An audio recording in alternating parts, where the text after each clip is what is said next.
Let's begin with chapter number 3 from your history book of grade 8, and the name of the chapter is The Age of Revolution.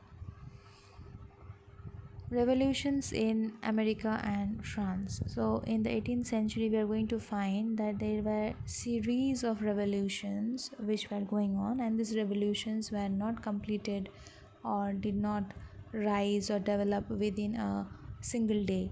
It took lots of time and it is having lots of reasons behind it. So, the late 18th century was a period of revolutions in America and France. The American Revolution continued from 1775 to 83 was a momentous historical milestone which inspired the people of other countries to overthrow the colonial masters and pave the path of democracy and self government. So, this inspired the entire country, or sorry, entire world. These revolutions inspired, especially the American Revolution, inspired the entire world to come out from the colonial rule and develop a democratic rule by their own people. Okay, like in India, we were having rule of the Britishers, that is a colonial rule. Somebody else was ruling us, the foreign rule, that is a colonial rule.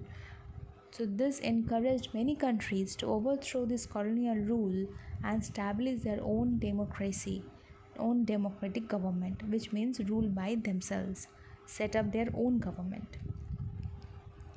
The French Revolution, which started in 1789 and ended in 99, and was another path breaking historical landmark. It was political, social, and economic in nature and ended the rule of hereditary kings. It also strengthened and empowered the middle class, gave hope to the poor and downtrodden people of the society to introduce democratic ideas and ideals of France. So, from the French Revolution, also, we can say that this was another historical change brought to the world. It gave a different dimension politically, socially, and economically. That is, no hereditary rule. Hereditary means the king's son will become the king and his son will be the next king. This is a hereditary. Generation after generation, they are becoming the king. So, this is a hereditary rule that got stopped, and they are saying now it will be ruled by the people, not on the hereditary base, on the basis of the ability, on the basis of the opinion of the people, choice of the people.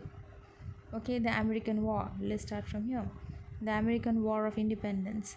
The American War of Independence, or the American Revolution, was the first organized political revolution in the history of the world, in which people asserted their right to rule themselves. It led to the birth of the United States of America uh, as a nation, the end of autocratic rule. Autocratic rule means they were ruled by the few who were having, we can say, those were the aristocrat people. Okay, those who are having wealth, the wealthy class or the elite class, or you can say those who are very rich in the society. Okay, they used to rule America, so they are coming out from it, naming themselves as United States of America, and they are saying we are not going to follow this autocratic rule anymore. That means rule by the few, those who are rich. We are not going to follow that. The establishment of democratic form of government. Causes of American War of Independence. The discovery of American continent, the New World, was followed by the establishment of permanent European settlements in the 16th century. By the middle of 18th century, 13 British colonies had been established along with the east coast of North America. Rigid control over economic policies. These colonies were under the control of the British government, okay, which gave them considerable liberty, means freedom, to manage local affairs but kept a tight control on economic policies. Okay, the they were given the right to see their local matters, but economical matters were in the hand of the British government. That means the government of England. Okay, the government of England believed that colonies existed on the benefit of the mother country, which was greatly resented by the colonists, who had independent minded Britishers also who had left their homes in England and settled in the New World in search of freedom and a better life. So you can understand. So this United States of America, that means they are demanding freedom. Freedom from whom? Freedom from the British government. Now where is this British government?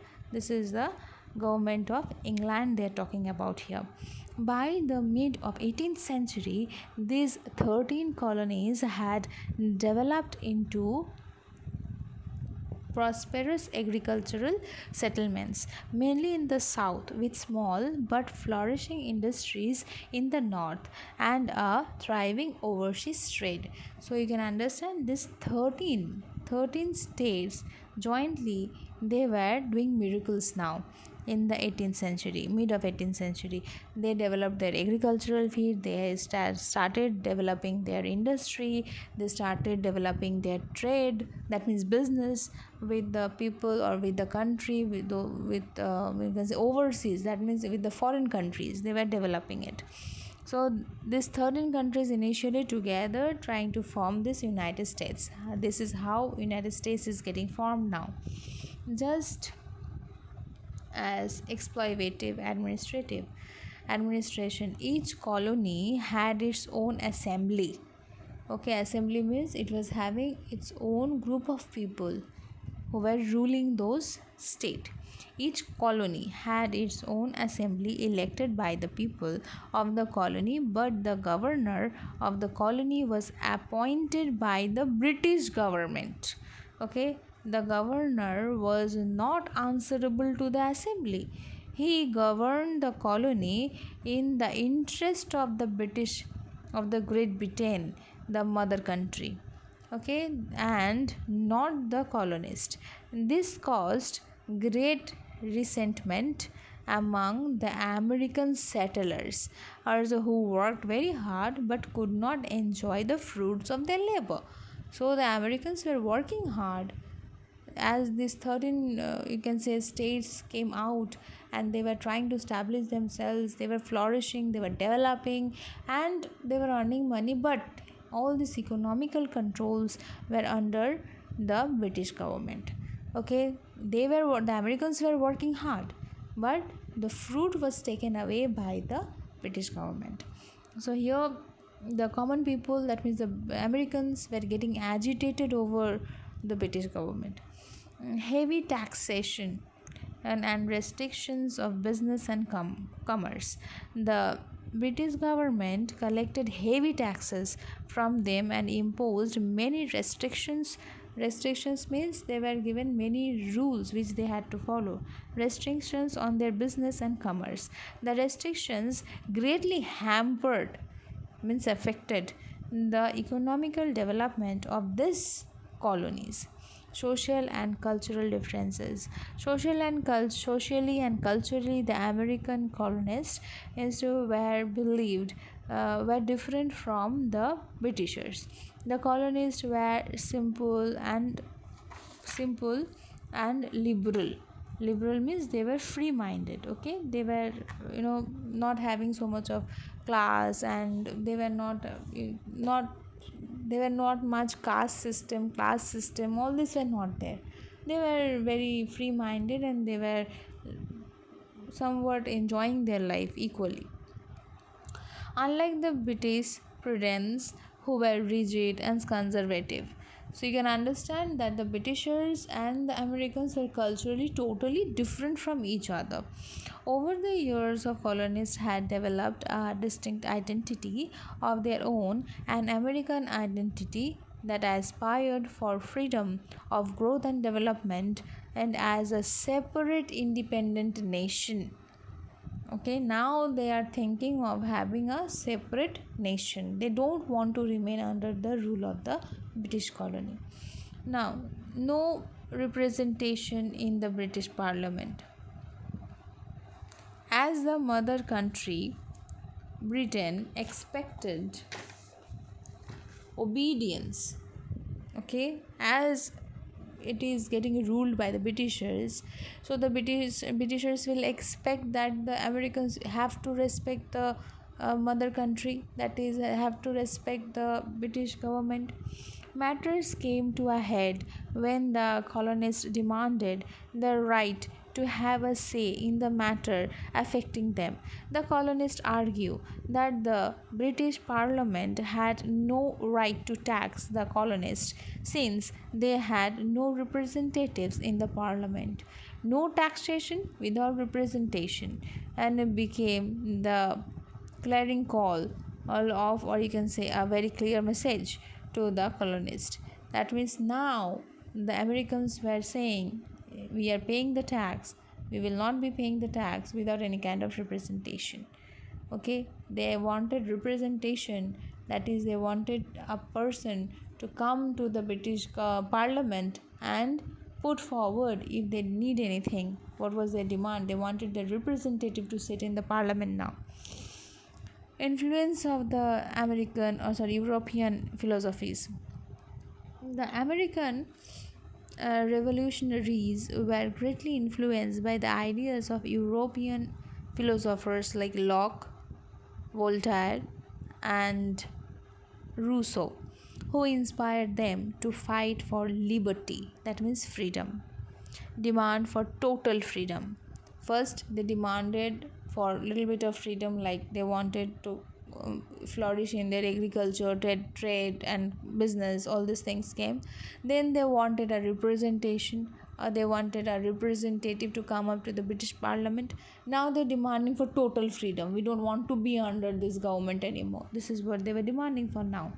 The demand for the representation in the British Parliament gave way to the demand for total freedom from the British rule. The colonies began to assert their right and sovereign authority and argued that the right to govern should be based on the consent of the governed. Consent means with the agreement of the people. If the people are not agreeing to remain under that government, then you cannot force them. If the people is accepting their rule, that is giving the consent, then only they can rule. So they are saying without the consent you cannot rule. The unjust, oppressive means torturing. Okay, oppressive and exploitative. Why exploitative? Because they were taking away all the money they were earning. The Americans were doing the hard work and they were taking away the money. The Britishers were taking away the money. So exploitative British government had fortified its right to govern the American colonists and must therefore be overthrown. Overthrown means here they are not going to accept the British colonial rule anymore. The Americans are not going to accept it. That's why they are not following it, they are overthrowing it. The Boston Tea Party. This is a very famous one. The conflict eventually led to an open revolt of the colonies. The revolt, known as American War of Independence, was sparked off by an incident known as Boston Tea Party. In 1773, a group of colonists discussed as Native Americans raided British ships in Boston Harbor and threw 340 cutters to tea into the sea. Okay, the incident was a protest against the new taxes, including a tax on tea imposed by the colonies. The Boston Tea Party was seen as an act of open defense. That means they are openly now coming forward and showing their anger, showing their agitation towards the British government of the colonists against the British authority. the beginning of war.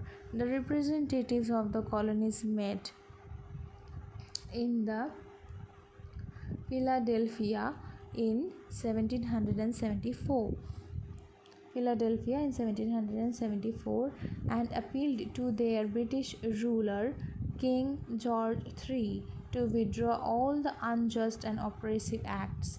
The king regarded this is an act of rebellion and declared war on the colonists. The British troops were sent to suppress, that means to stop the rebel, that means the movement. Okay, the colonists raised their own arm.